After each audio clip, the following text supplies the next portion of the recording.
bleeds on pressure, and no pus discharge.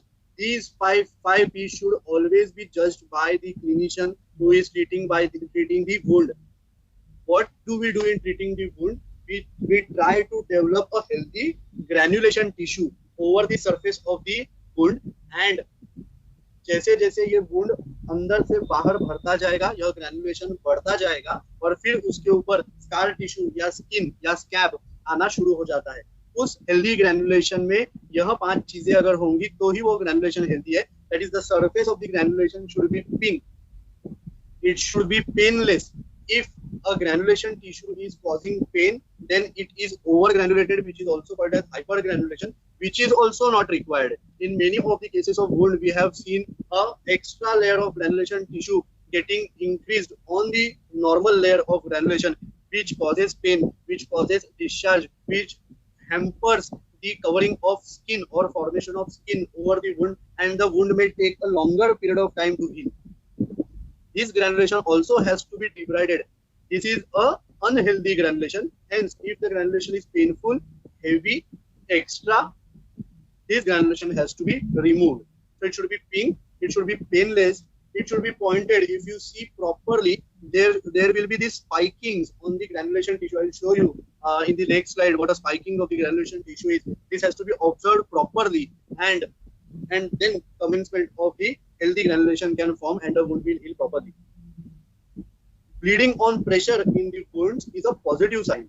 Any wound will require a proper fresh blood flow to the tissues underlying it, or else if there is insufficiency of blood to the tissue at the place of the wound will not heal properly, which is common in venous ulcers, which is common in diabetic ulcers, and hence those wounds don't heal because there is vascular congestion at these points.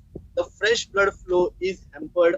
The tissue or the blood which flows to the affected part is infected, and hence the wounds don't heal. So if it is bleeding on pressure, it is a very good sign. The granulation is good, and there should be no pus discharge. So basically, pink, painless, pointed, pressure, that is bleeds on pressure, and pus, that is no pus discharge, should be the 5 P's that should be followed during the management protocols of the wound.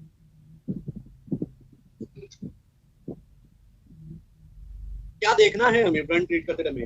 Treatment modalities बहुत use करेंगे, जलोकाचरण use करेंगे, C1 विधि use करेंगे, षष्ठी उपक्रम में से 60 उपक्रमों का use करेंगे, लेकिन व्रणों की अवस्था अगर हमें पता नहीं होती तो व्रण भर रहा है या नहीं भर रहा है यह समझने में दिक्कत आ सकती है.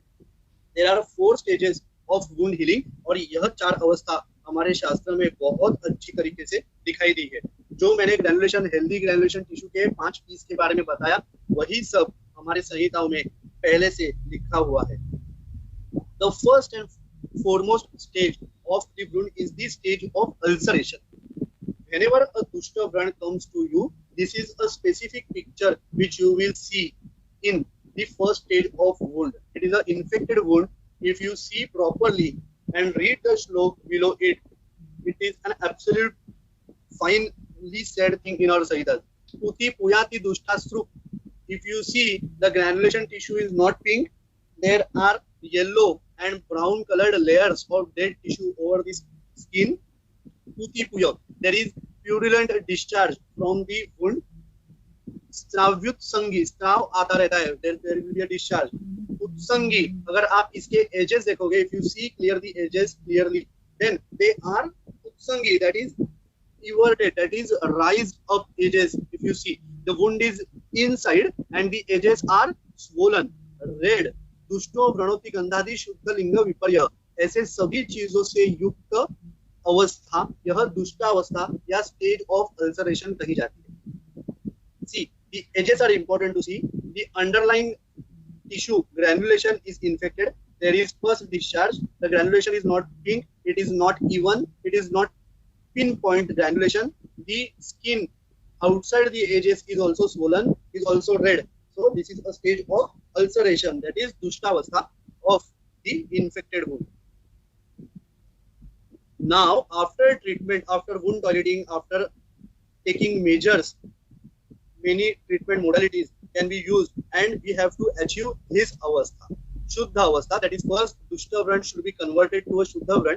If you see त्रिभेद दोष अनाक्रांत, यानी किसी भी दोषों से आक्रांतित नहीं है, कोई भी दोषों की स्थिति इसमें हमें नहीं दिखाई देती है. शावोष्ट पिटिका समूह, जो एजेस है वो अभी सम हो गए हैं, प्लेन हो गए हैं, उभार नहीं है, उत्संगी नहीं है. इसका जो कलर है वह थोड़ा सा डार्क हो गया है पहले से. शावोष्ट, ओष्ट यानी उसके जो एजेस है, उसके जो लिप्स है, these have turned a bit dark.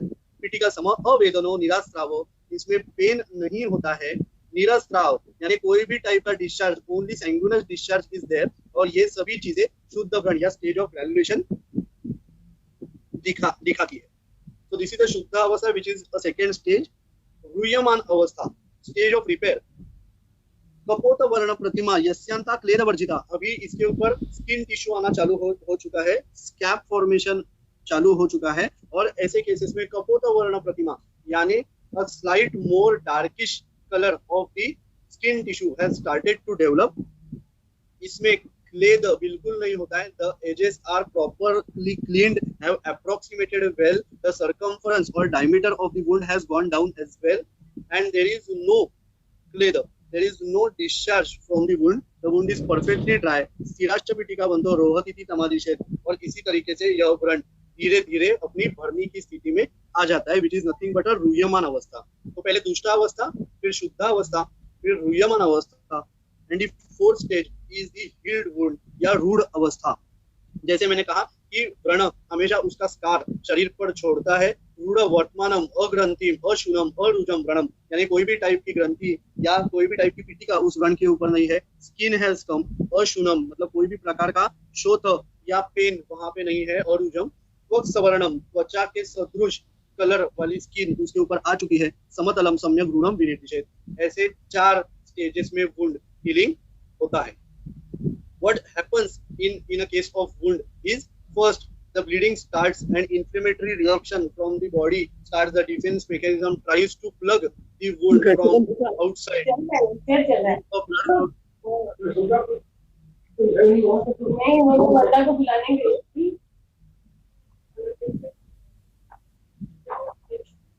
So in stages of wound healing, first the bleeding stage.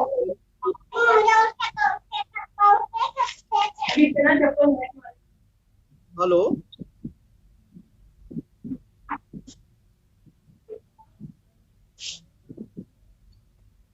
Yes, I think there is some disturbance. We'll continue.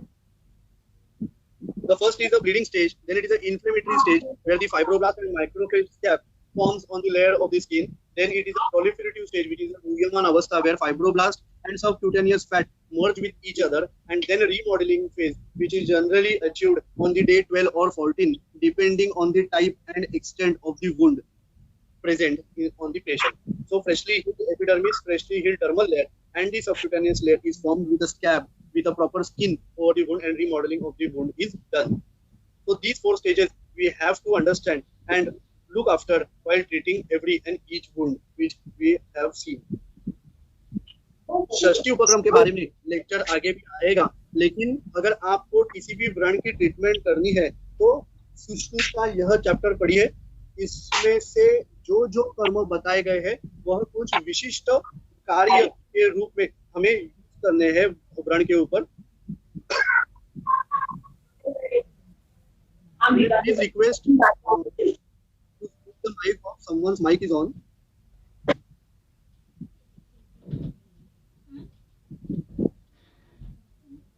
Yes. So इसमें अगर आप क्लासिफाई करोगे तो षष्ठी उपक्रम को इस टेबल के हिसाब से आप इस स्पेसिफिक चीज के लिए यह स्पेसिफिक कर्म यूज करना चाहिए. दोष दुष्टिहर, शोतहर, शस्त्र कर्म, दुष्ट व्रणहर, शुद्ध व्रण में यूज करने वाले टेक्निक्स, वेदनाहर, रूढ़ व्रण कर्म, आहार, रक्षोघ्न कर्म और इतर कर्म. कितनी अच्छी तरीके से सुश्रुत ने यह वर्णन किया गया है. और आप एक एक वुंड को, अगर इसमें से आपको अगर शोथ उस व्रण का कम करना है तो अपतर्पण, आलेप, परिषेक, अभ्यंग, स्वेद, विमलापन, उपनाह, पाचन, इस कर्म में से कोई भी एक कर्म करना है तो उस व्रण का शोथ कम होगा. ऐसे अगर आप डिफरेंशिएट करके इन षष्ठी उपक्रमों में से if you choose specific karmas, they will be very beneficial. for the patient. If there is dosha dushti, if the vrana is ashuddha, if the wound is infected, if there is samata around the wound, if the wound is not healing properly even after treatment, then nasya, marsha, kavala, धूमपान, बस्ती, उत्तर बस्ती, वमन, विरेचन, रक्तमोक्षण and स्नेहन, इन कर्मों का इस्तेमाल दोष दृष्टि को कम करने के लिए करना चाहिए। यानी शोधन क्रियाओं से पहले दोषों को उनके स्वाभाविक दृष्टि से बाहर निकालकर जब सार्वदेहिक दोष दृष्टि कम हो जाएगी तो अपने आप व्रण बाद में भरने लगेगा। ऐसे ही अगर शोथ को कम करना है तो अपतर्पण यानी उपवास, आलेप, अलग अलग टाइप के लेप जो बताए गए हैं, परिषेक, ये एक बहुत अच्छा कर्म है जो हम व्रण के ऊपर करते हैं। आई थिंक कल मैडम ने भी हमको इसके बारे में बताया था। अलग अलग तेलों से अगर हम परिषेक वुंड के ऊपर करेंगे तो यह शोथहर भी होता है और वेदनाहर भी होता है। अभ्यंग, स्वेद, अलग अलग टाइप के नाड़ी स्वेद हम इसमें दे सकते हैं। अलग अलग द्रव्यों के इस्तेमाल से किया गया यह स्वेद या धूपन विधि से भी शोथ कम होने में बहुत ज्यादा फायदा होता है। विमलापन, उपना, विमलापन यानी फर्स्ट व्रणशोथ की पहली अवस्था में जो पहला कर्म करते हैं आदौ विमलापन कुर्यात्, यह विमलापन से भी दोषों को बाहर निकालने में, स्थानिक दोषों को बाहर निकालने में मदद अच्छी तरीके से मिल सकती है। उपनाह है, पाचन क्रिया है, यह शोथ को कम करने वाली प्रक्रियाएं दी गई है। शस्त्र कर्मों में छेदन, भेदन, धारण, लेखन, scraping of the wound is also very important treatment protocol. If the wound is not healing, if the edges are not proper, if the edges are infected, a secondary debridement या लेखन करना पड़ता है। कभी कभी ग्रैनुलेशन टिश्यू का भी लेखन करना पड़ता है, इसके बाद हेल्दी ग्रैनुलेशन टिश्यू आता है which will contribute to the proper healing of the wound. एशन, आहरण, व्यधन, जहाँ जहाँ व्रण है, अभ्यंतर है, बाह्य है, उस प्रकार से शस्त्र कर्मों को हमें चूज करना है। छेदन, भेदन, धारण, लेखन, एशन, आहरण, व्यधन, विस्त्रावण, सीवन, संधान, पीड़न, शोणित स्थापन और निर्वापन, यह सभी क्रियाएं षष्ठी उपक्रम में आगे के लेक्चर्स में भी आप सुनेंगे इनके एलेबोरेटिव वर्क के बारे में। ऐसे ही दुष्ट व्रणहर, जैसे दोष दृष्टि को कम करने वाले कर्म बताए गए, वैसे ही व्रण की दृष्टि को कम करने के लिए पत्रादान, रोमशातन, अग्निकर्म, शार कर्म, धारण कर्म, मृदु कर्म, उत्सादन, अवसादन, व्रण धूपन, इन सभी टेक्निक्स में यूज की गई हुई प्रक्रियाएं, शार कर्म में यूज करने वाले अलग अलग शार, अग्नि कर्म में यूज करने वाले अलग अलग मोडालिटीज, यह सभी चीजों से व्रण की दृष्टि कम होती है। शुद्ध व्रण एक बार तैयार होने के बाद, इन सभी प्रक्रियाओं से दोष दृष्टि कम होने के बाद दुष्ट व्रण जब शुद्ध व्रण में परिवर्तित हो जाता है, फिर उसमें बंध, मधुसर्पी का प्रयोग, कषायपान, वर्ती, कल्क, तैलधारा, रसक्रिया, अवचूर्णन कर्म और उत्कारिका यानी भाकरी जो बना के, दवाई वाली भाकरी बना के व्रण के ऊपर रखने का भी जो इस्तेमाल सुश्रुत में बताया गया, यह व्रण शुद्ध होने के बाद शुद्ध व्रण को स्वस्थिति में रखकर उसका अच्छा हीलिंग होने के लिए यह सभी चीजें हमें इस्तेमाल करनी चाहिए। बंध का प्रयोग तो हम सभी करते हैं, अलग अलग टाइप के बंध बांधने से, इमोबिलाइज करने से बहुत से व्रण अच्छी तरीके से ठीक होते हैं। सो दोष दृष्टिहर, शोथहर, शस्त्रकर्म, दुष्ट व्रणहर, शुद्ध व्रण की चिकित्सा। ऐसे ही धूम और प्रतिसारण से वेदना कम होती है। रूढ़ व्रण यानी स्कार टिश्यू के लिए भी सुश्रुत में कृष्ण कर्म, मतलब जो व्रण के स्कार सफेद है, लाइट है, उनको डार्क करने के लिए पांडु कर्म, रोम संचलन, सवर्णीकरण, यह सभी प्रक्रियाएं आप संहिताओं में पढ़ सकते हैं। उनके अलग अलग द्रव्य दिए गए हैं, ये आप जरूर पढ़िए, उसका अच्छा फायदा होते हुए दिखता है। आहार में भी खट्टा, ठंडा, बासी, दही, बेकरी प्रोडक्ट्स, बहुत सारी सब्जियां जैसे आलू है, बैंगन है, गवार की सब्जी है, नया दधी है, तक्रांतो नवधान्यादि यो अयम वर्ग उदाहरत, ऐसे कहा गया है। यानी तक्र और तक्र से बनने वाली चीजें नए वुंड में कभी भी इस्तेमाल नहीं करनी चाहिए। वुंड चिघल जाता है और इन्फेक्ट होता है और भरने में भी दिक्कत आती है। यह सभी चीजें बंद करनी चाहिए। रोहण कर्म पेशेंट को करना चाहिए, जिससे अच्छा फायदा होते हुए दिखता है। रक्षा विधान में रक्षोघ्न गण में दी हुई औषधियों से धूपन, दी गई औषधियों के कषायपान, व्रणितागार में मतलब जहाँ वो वुंड वाला व्यक्ति ठहरने वाला है उसका भी स्टरलाइजेशन, फ्यूमिगेशन, यह सभी विधियां रक्षोघ्न विधि में आती है। और इतर में कृमिघ्न और विषघ्न, ऐसे 60 जो उपक्रम कहे गए हैं उनके अलग अलग कार्य है। कभी भी एक ही व्रण में सभी कार्य करने की जरूरत नहीं पड़ती।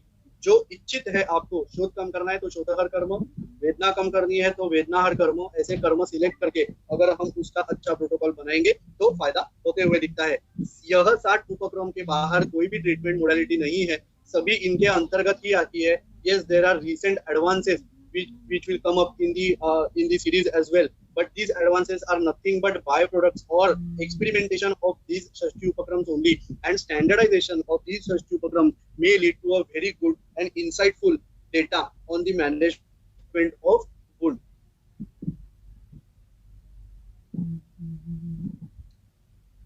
Just a second. So the proper protocols of Shashti Upakram should be followed so as to do a proper treatment. अभ्यंतर औषधियों में रस सिंदूर, सूक्ष्म त्रिफला, कैशोर गुगुल, बहुत सारे केसेस में त्रिफला गुगुल इस्तेमाल बहुत अच्छे तरीके से मैं करता हूँ। अलग अलग टाइप के धावन टेक्निक्स है जिसमें चवलकल क्वाथ, त्रिफला क्वाथ लेकर व्रणों को उस पे डुबो कर, या हम हमारे हॉस्पिटल में मेरे पास बहुत पेशेंट आते थे जिनके पोस्ट ऑपरेटिव, और ऐसे केसेस में हमने गेमजी में भिगोया, पंचवल्कल क्वाथ में भिगोया हुआ गेमजी हम उस व्रण के ऊपर दिन में 1 बार 2 बार रखते थे, रक्षोघ्न द्रव्यों से धूपन करते थे, जिससे भी अच्छा रिजल्ट हमें मिलता है। लोअर लिम्स के जो व्रण है जैसे डायबिटिक वुंड्स है, वेरिकोज अल्सर्स है, अलग अलग टाइप के फंगल इन्फेक्शंस है जो वेबिंग्स में होते हैं, ऐसे सभी व्रणों में व्रण धावन का अच्छा रिजल्ट हमें देते हुए मिलता है। Also in many anorectal cases हम कदिरादि क्वाथ है, त्रिफला क्वाथ है, पंचवल्कल क्वाथ है, अलग अलग टाइप के कषाय है जिसमें पेशेंट को हम बिठाते हैं और उस व्रण धावन से भी अच्छा रिजल्ट मिलते हुए हमें दिखा है। तैलादि पिचु प्रयोग, जात्यादि तेल, व्रणरोपक तेल, यष्टिमरु तेल, पंचाधिक घृत, ऐसे बहुत सारे अलग अलग घृत और तेल है जिसका भी इस्तेमाल हम पिचु के रूप में वेदना शमन, शोतहर कर्म और हेल्दी ग्रेनुलेशन फॉर्म करने के लिए हम इस्तेमाल कर सकते हैं। ये तरतम भाव से आप अपने विवेक बुद्धि से अलग अलग चीजों को इस्तेमाल कर सकते हैं। यह सब स्पेसिफिक सिर्फ कर्म है जो आप अपने ओपीडी लेवल में भी अच्छी तरीके से यूज करेंगे तो बहुत बार एंटीबायोटिक देने की जरूरत भी नहीं पड़ती, बहुत बार हमें ऑइंटमेंट्स एप्लीकेशन की भी जरूरत नहीं पड़ती, व्रण अच्छी तरीके से बढ़ जाते हैं। व्रणधूपन, अवगाह, विविध कार्यांमध्ये व्रणाचा भाग यानी बहुत, जैसे मैंने कहा ब्रेड लोफ का ये बना के उसमें ब्रेड लोफ का जो बॉक्स मिलता है उसमें अलग अलग काढ़ों को डालकर उसमें व्रणों को अगर डुबाया जाए तो अच्छा रिजल्ट हमें मिलता है। मलहर प्रयोग, प्रसाद मलहर है, मधुचिष्टादि ग्रुप है, शतदौता है, जात्यादि ग्रुप, ऐसे बहुत सारे मलहर जो मेंशन्ड है संहिता में आप इस्तेमाल कर सकते हैं। इसके डिटेल्स आपको अलग लेक्चर्स में अभी मिलेंगे, एक एक स्पीकर उसके ऊपर उनका विवेचन करेंगे जब वो स्पेसिफिक ट्रीटमेंट मोडालिटीज लेंगे। जलौकावचरण, रक्तमोक्षण, रणबंधन, सूचि सीवन प्रयोग, ऐसे सभी ट्रीटमेंट्स मिलते हैं। Recent advances, yes, there is a definitive role of antibiotics in the initial stages of many wounds which should not be ignored and which should not be tolerated. जहाँ पे जरूरत है वहाँ पे उस पैथी का इस्तेमाल करना ही चाहिए उस पेशेंट की भलाई के लिए। मैं बिल्कुल ऐसे नहीं कहता कि वो ये ट्रीटमेंट सिर्फ इसी पद्धति से करनी चाहिए, जहाँ पे जो रिक्वायर्ड है वो ट्रीटमेंट देनी ही चाहिए। कंट्रोल ऑफ ब्लड शुगर बहुत इंपॉर्टेंट है, कुछ स्पेसिफिक टेस्ट आपको पेशेंट की करने जरूरी है, कुछ स्पेसिफिक हिस्ट्री आपको पेशेंट की लेनी जरूरी है। जो भी कंट्रीब्यूटिंग फैक्टर्स होंगी miss healing of the wounds में, वुंड डिब्राइडमेंट में irrigation of the wound, surgical, enzymatic and biologic, ऐसे अलग अलग अभी एडवांसेस आए हैं, इसके बारे में भी स्पीकर आपसे बात जरूर करेंगे। Topical therapy is nothing but application of different, अभी तो कोलॉइड्स है, बहुत सारे पार्टिकल्स आए हैं अलग अलग जो बहुत अच्छा रिजल्ट हमें इसमें रहते हैं। अभी कोलॉइड्स और क्रिस्टलॉइड्स का जो अभी थियरी आई है नई, जो कि बहुत प्रचुर मात्रा में बेड सोर के डिफिकल्ट केसेस में हम करते हैं, ऐसे टॉपिकल एप्लीकेशंस भी बहुत सारे हमको मिलेंगे। Growth factors, antiseptic, antimicrobial agents, silver based, iodine based, Honey based, ऐसे अलग अलग डिसइंफेक्टेंट्स का लेक्चर धरने भी लेंगे जिसमें स्पेसिफिक यूज ऑफ डिसइंफेक्टेंट्स के बारे में वो बताएं, कौन सा डिसइंफेक्टेंट कहाँ यूज नहीं करना है। हमको आदत होती है जो भी ट्रॉली पे मिलता है वो सभी डिसइंफेक्टेंट्स हम वुंड में डाल देते हैं, बस वुंड क्लीन करते हैं, लेकिन वुंड क्लीन नहीं होता, क्योंकि हर एक डिसइंफेक्टेंट का एक स्पेसिफिक रोल है, वो अच्छी तरीके से समझ के अगर हम करेंगे तो फायदा जरूर होता है। वुंड ड्रेसिंग्स बहुत ज्यादा इंपॉर्टेंट है। मेरे गाइड और जो मेरे एचओ जो कि एक ऑनरेबल स्पीकर भी है इस सीरीज में, डॉक्टर काशीकर सर, वो हमेशा कहते थे कि बेटा वुंड ठीक करना प्रॉब्लम नहीं, ऑपरेट करना is not a major issue, उसका ड्रेसिंग अगर प्रॉपर से नहीं करते तो ही बहुत सारे केसेस में wound addition only due to improper wound dressing के कारण होता है।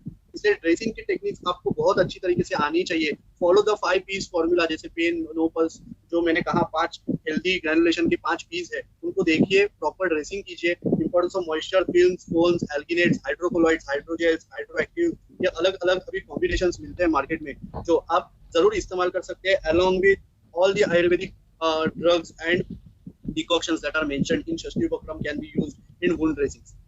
Wound packing, wound closure, negative pressure wound therapy, full thickness skin grafts, split thickness skin grafts, ये सर आपको रशिका सर आपको ग्राफ्टिंग के बारे में जब उनका लेक्चर होगा तो उसमें वो बताएंगे। एंड एडजुवेंट थेरेपीज और हाइपरबैरिक ऑक्सीजन थेरेपी, इसके बारे में भी एक लेक्चर है।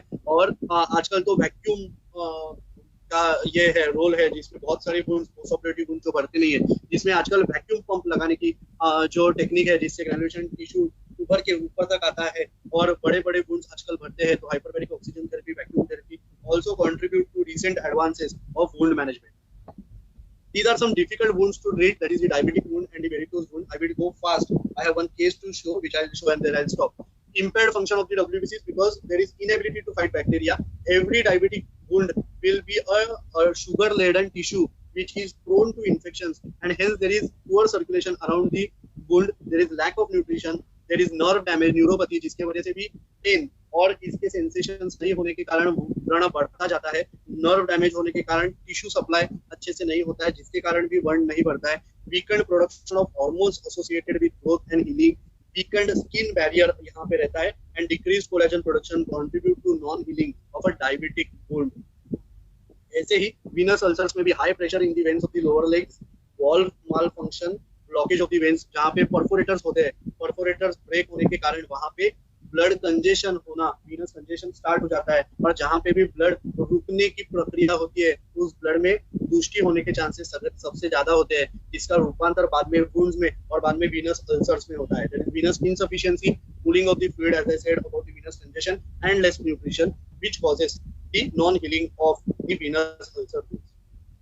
I just share one case because this was just a protocol lecture, जिसमें व्रण की टाइप्स, व्रण के अवस्था को जानना है, कौन सी अवस्था में किसको कहाँ पे कन्वर्ट करना है, उसके लक्षण क्या होते हैं, उसके ट्रीटमेंट मोडालिटीज क्या है, षष्ठी उपक्रम का स्पेसिफिक रोल क्या है, हर कर्म का हर का उसका एक्शन स्पेसिफिक क्या है, ये अगर जानना है तो ये जो प्रोटोकॉल है ये हमको फॉलो करना पड़ेगा। Female aged 54 years. This was a patient, a lady with a big wound on her foot, on the lateral aspect of the foot. Came to me suffering from 2 years. She had reached many doctors, many treatments were given to her. Wound used to heal in some part and again used to dry out, and again the extent of the wound used to increase. There was no history of diabetes or any other disorders. Peripheral pain was there around the wound. There was skin discoloration and failed treatment procedures. Many treatment procedures were failed when she came to me. This was the picture when she came to me. Now remember the stages of the wound which we discussed. This is perfectly a stage of ulceration. See, the edges are not clean. Yellow discoloration is there. There is no pink granulation. There was first discharge. See the color around the wound. It is almost black, suggesting less nutrition or blood flow to that part of the wound, and hence this wound was not healed. See the extent of the wound. It is almost a 8 to 9 centimeter wound with irregular edges. I have treated many cases of these.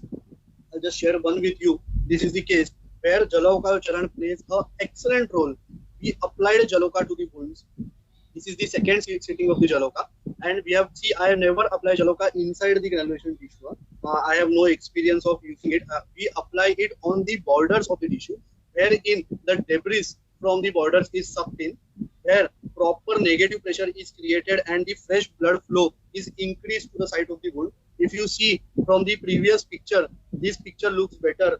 The edges are now uniform. The granulation is starting to improve. If you see deeply the red tissue, the pinpoint granulation, the pinheads which have come up on the granulation, and the amount of debris or yellow tissue is also decreased very much.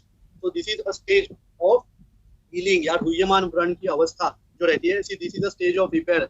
The edges have now closed so much. We did 3 sittings of Jaloka in this patient along with Vranathavan 2 times in a day, and Abhyantara Aushadhi were given.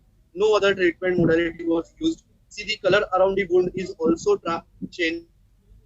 See, these are the stages of repair. From a Dushta Vran, we converted into a Shuddha Vran, and then from a Ruya 1 Vran, now the patient is there after 1.5 years of treatment, still she is under my follow-up, and this is the stage. This is actually a previous picture. Now if you see the wound, it is a plain clear skin on the wound.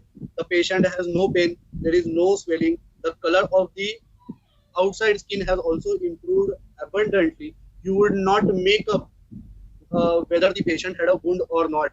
इतना clear skin उसके ऊपर आया है. Very less scar tissue. There is absolutely no scar tissue left on the wound. And Jalokao Charan with Dhawan, Dhupan and the necessary injectable medicines cure this patient wound. ऐसे बहुत सारे wound हमने किए हुए हैं. This was just an example to show you that if you choose a proper protocol and if you choose a proper modality to the definitive wound, there will be a definitive increased chances of wound healing and betterment of the patient as well. So thank you very much. Thank you, Shreyas e-learning team, for this opportunity. I hope this was a protocol lecture. This was not a modality lecture. I hope the avasthas are very clear with all the technicians or all the physicians who are treating the wound. And if you see the proper stages of wound healing and choose the proper treatment protocol from Shashti Upakram, definitely there will be a benefit to the patient.